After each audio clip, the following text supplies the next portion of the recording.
Have you ever wondered how to make better use of your music software's features to help add more creativity to your composing?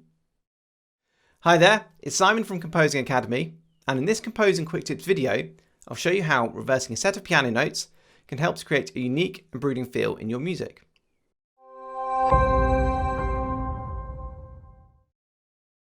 If you use a DAW to compose, such as Cubase, Logic or Reaper, then it probably comes with the ability to reverse sounds.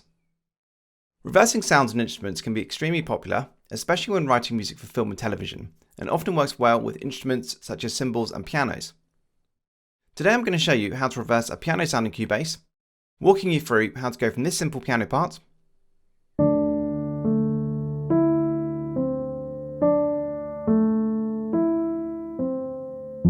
to something a little more creatively interesting like this.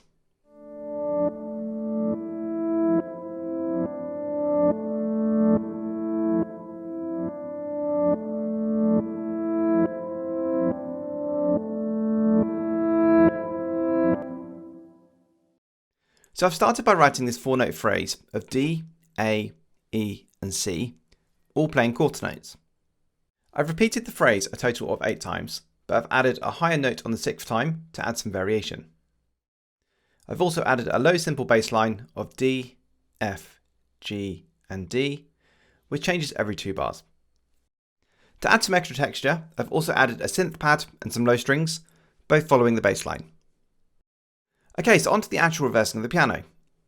A normal piano note has an initial sharp attack before slowly dying out, like this.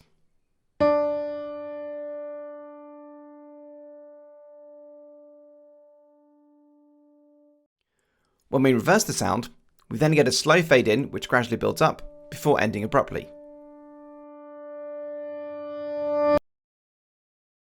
Instead of reversing individual notes, I want to reverse the notes in the 4-note phrase, keeping the same order of notes after the reversing has been applied. To do this, I first have to reverse the MIDI information. In Cubase, this is achieved by selecting the MIDI region, then going to MIDI, Functions, and then Reverse. Other DAWs such as Logic or Studio One also have a similar function. Now I have the MIDI reversed, I can now go ahead and convert this MIDI piano part into an audio file in order to do the proper reverse. This will take the notes back to the original order, but only reversing the actual sound of each note. Cubase has a useful function called Render in Place, found in the Edit menu, which will turn this MIDI region into an audio file at the touch of a button. Okay, so here I have my bounced audio, with Cubase automatically muting the original MIDI region above. To reverse this audio, with the region selected, go up to Audio, Processes, and then Reverse. Let's take a listen.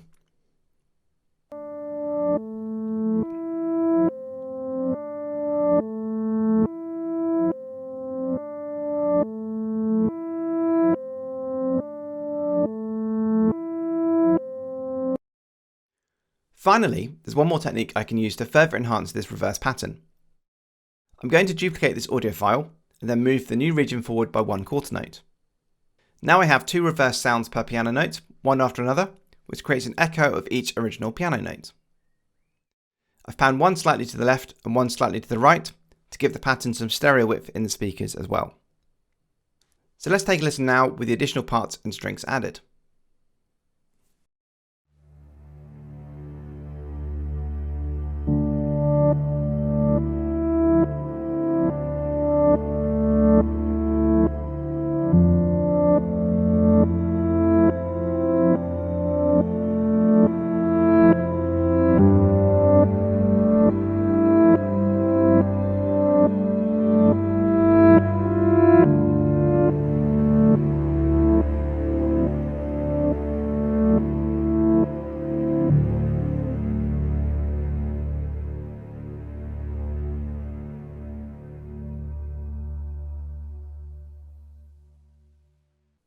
So that's a quick way of using music technology to help expand your composing technique toolbox.